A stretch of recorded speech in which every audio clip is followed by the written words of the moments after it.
Hi folks, hi and welcome. It is the 17th of December and the wind is blowing outside and it is feeling cold. Yes, I'll just bring you up to speed with what I'm doing here, just finishing off a few bits and pieces. Just start with those things that you saw me do recently. I threw, hang on a minute, my wheel is looking a bit messy.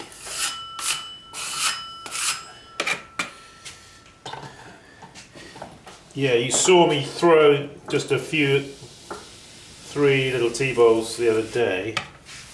So I've trimmed those. I just thought I'd show them to you quickly. La la. So this guy, yeah, quite nice.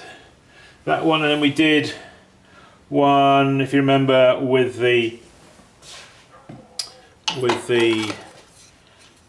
using this tool, which is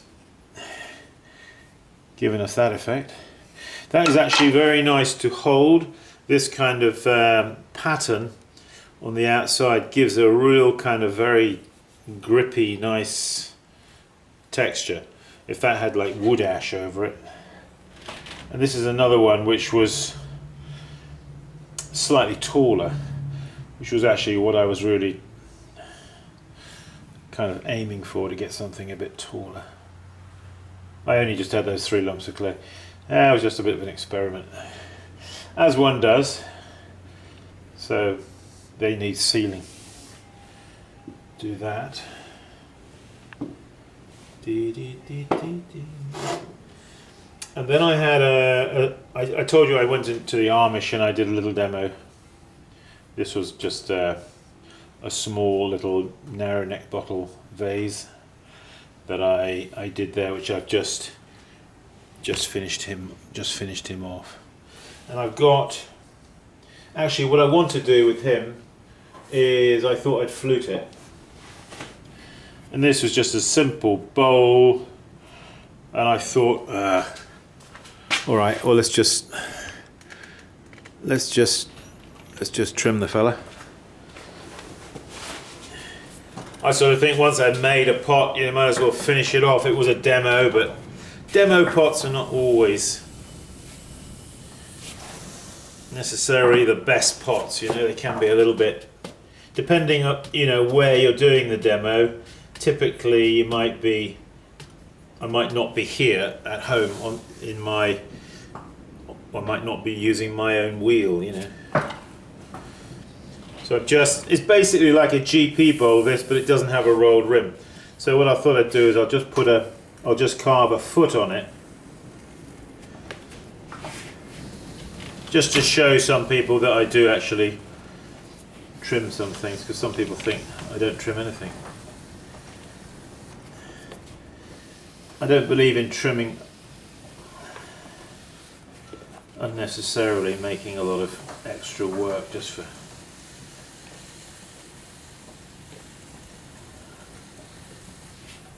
So, yeah, this one.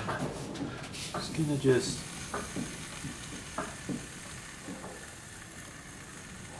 few of the throwing lines there, just on the side. Let's just pull that camera in a little bit, not too much, just like that. There you go. Yeah, I've got an extra light here. It's a kind of LED light, clip-on LED light, which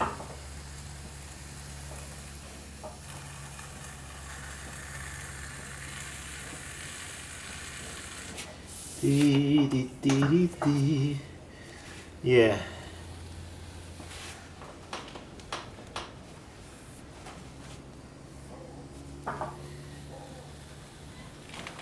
Yeah, the wind is getting up out there.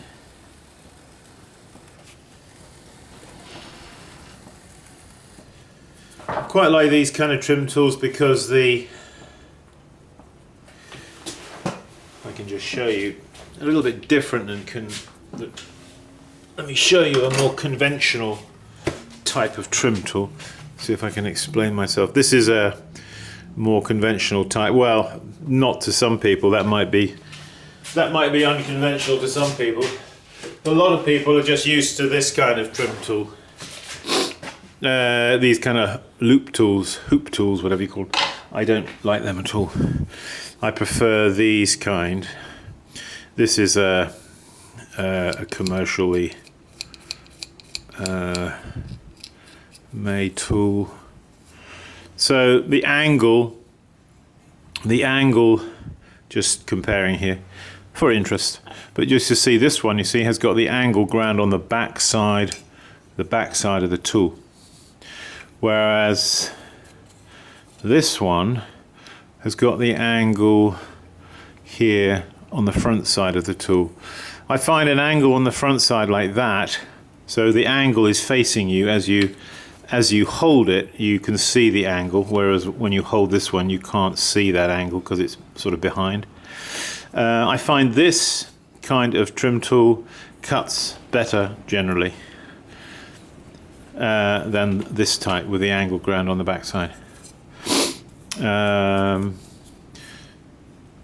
Another difference with these is that, I don't know if you can see this, but the angle goes all the way around the corner, and that gives you then a corner for cutting in, which is actually quite useful when you're trimming, that you've got that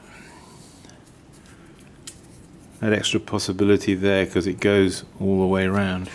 And I find that quite useful when I'm doing cutting in there. Anyway, just to mention.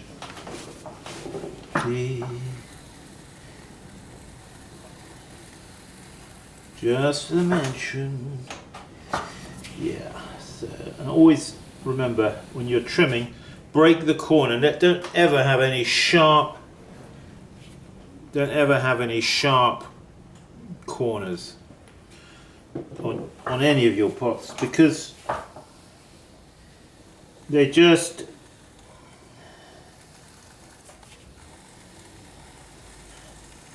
well, to put it bluntly, they're plain ugly to look at. And it's nice to carry that form. You see the angle I've got here. I'm showing you with this my fluting tool. The angle of the pot, you carry it over, you see, to the foot. That angle is carried over. It does help visually, and it also strengthens the corner of the piece. Okay, let's just quickly. Ooh.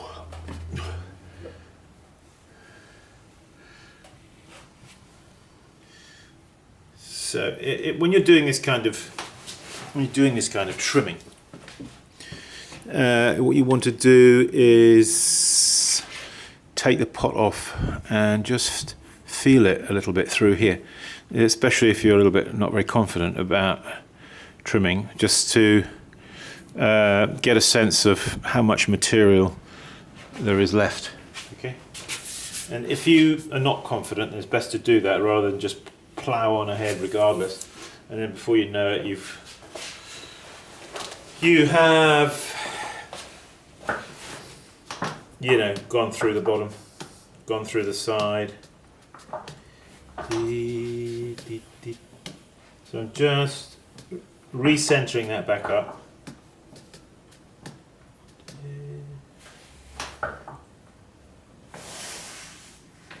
Some downward pressure. And now I'm going to trim out the inside of the foot.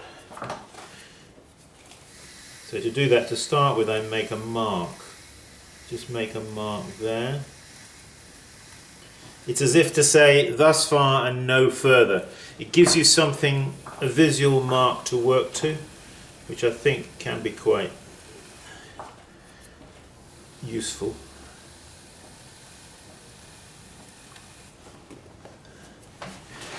Yeah.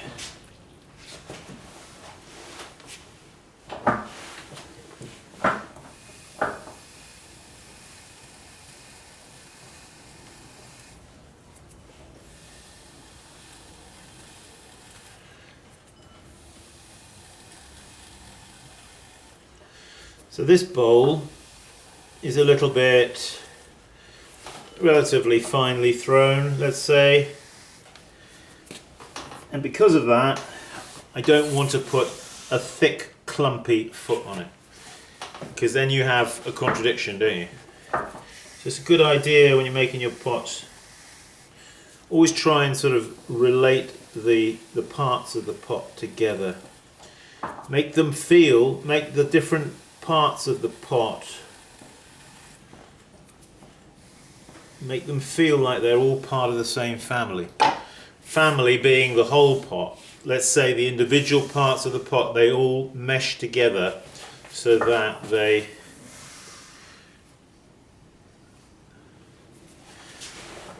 you want to get things, the key word here is get things in proportion, isn't it? Alright. So this is fairly light and nice, and actually this would be rather nice to be fluted.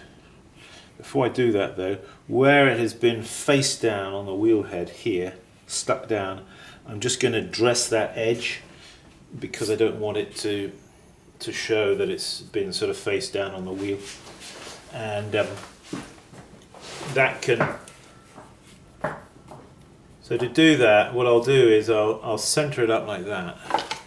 I'm going to take my trim tool, I'm going to hold it in one hand like this, with one finger on the bottom, like that, with my finger bracing, my thumb bracing across, this hand resting on the side of the here, and I'm just going to put my finger there, and then I'm going to. Now, yeah, he may just come off a little bit like that, but you're just going to work with him a little bit. This is just very light skimming here, just very, very lightly.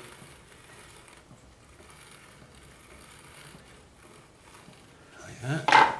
Take a drop of water on the end of your fingertips, like that, and then hold that drop of water right there, right on the edge.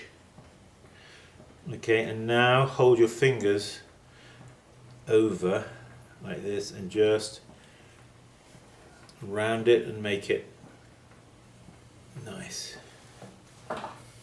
Okay, off. That is it. Okay.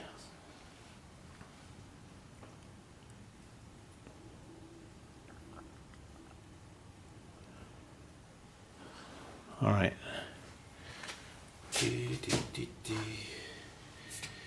So, yeah, what I was going to do is going to do some fluting, but because fluting is going to take me, it's going to take me 10 minutes to flute that. So, yeah, what the heck. So what if it does take 10 minutes? What is time? I'm going to sit in that chair there. Let's pull back the camera a little bit. What is time, my friend? What is time? Let's get this LED light. We're going to bring him across, and we are going to clip him on the tripod like that. Alright, this can be a bit tricky because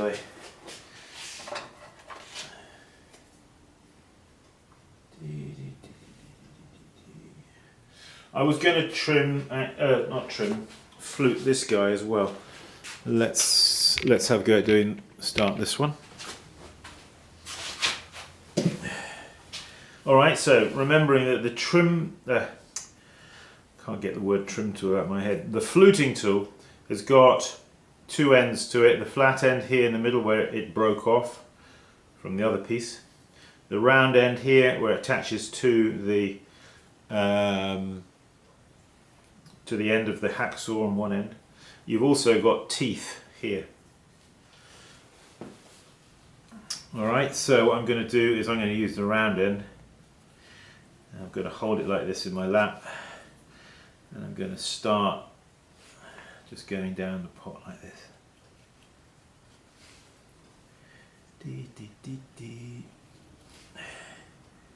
So we're going to try and get them going as straight as we can.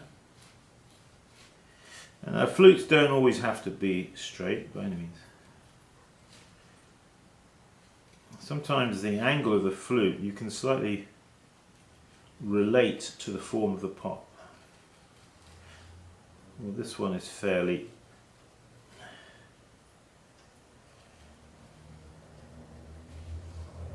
straight up and down pot. I'm going to give it some straight up and down flutes.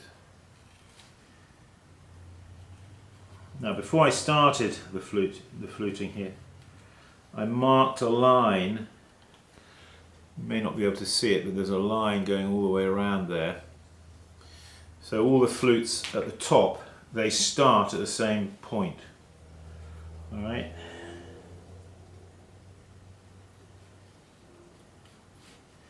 So fluting is a form of carving. History of fluting goes back a very long time. It's about as old as pottery itself.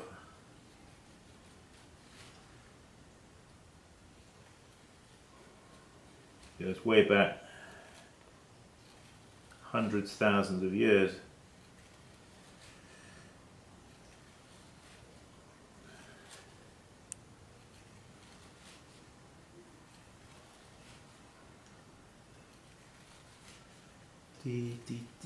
That's it. So when you're doing this fluting, keep your arm close in, your elbow close into your side, okay?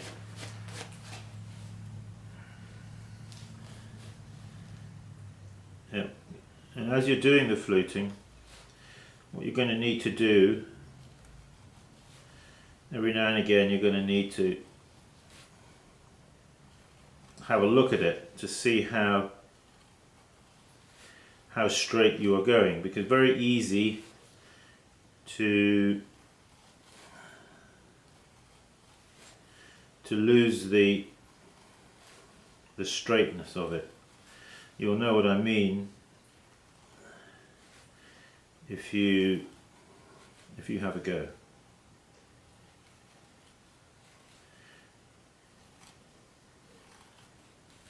I prefer this kind of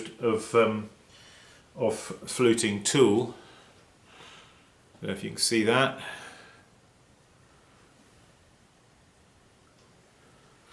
And you can buy fluting tools which are sort of sold as fluting tools, but you're not going to be able to get the sort of fine fluting that I can get with one of them. You'd be better off using a hacksaw blade.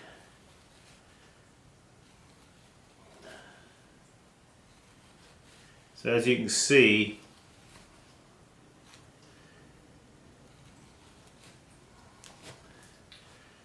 you can get quite proficient at doing this.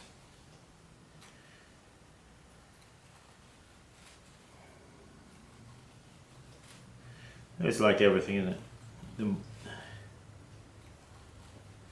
Keep practicing and you'll be able to do it. First time you do it might be a bit of a learning curve for you, but if you do a few, you'll find that you'll improve and get better. Your arm will be steadier, you'll be a bit more confident. It's a beautiful carving technique, fluting, I think. It lends itself very well, I think, to generally the flutes can follow the form of the pot and help to accentuate the form rather which can be quite nice. Look at that, you see we come all the way round now to the other side. So we just go to link these up. Link them up, okay. Just a few more to go. 1.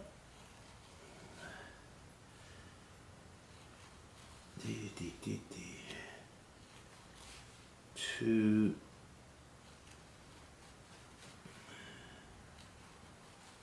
When you get down to the end here, you just have to think to yourself, okay, 1, maybe 2 more there, and that'll be it. No more. 2 more flutes. We'll do it. 2 flutes that are not too wide. And there it is. There we are, we've done it, you see. Let's have a look at that. I'll just turn it. Now there, I noticed that there is sometimes the tool will pick up on a bit of grog when you are, see that there, I don't like seeing a piece of grog that is dragged all the way down the line of the flute. So one way you can deal with that is you can either use your trim tool to clear it, or put your fingernail into the flute like that, and then use your fingernail to go down the flute like that. That kind of...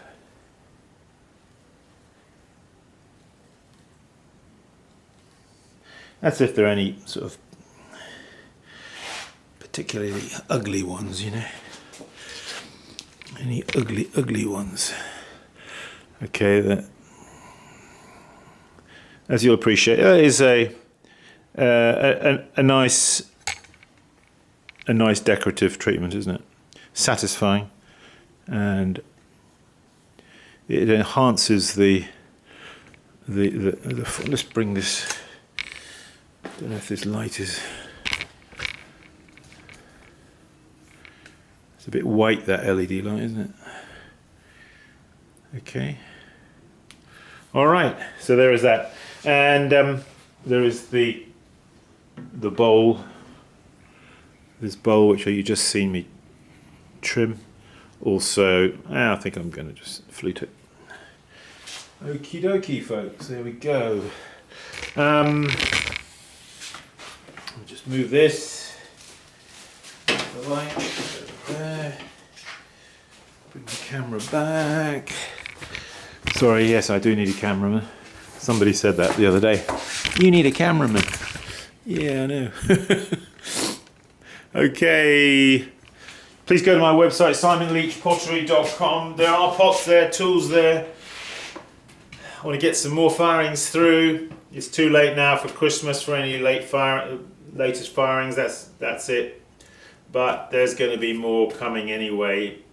We're going to carry on into the new year and beyond, making pots, having fun. What I want to show you very soon is my little olive oil lamp. I'm going to be making some little primitive Mediterranean style, biblical style olive oil lamps like they used to use across all of the Mediterranean, you know, 2,000, 3,000, 4,000 years ago. And I've already made some, and they're very good. They're very nice, very nice. Anyway, that's coming up soon. All right. Check out 2019 workshop dates. They're up there.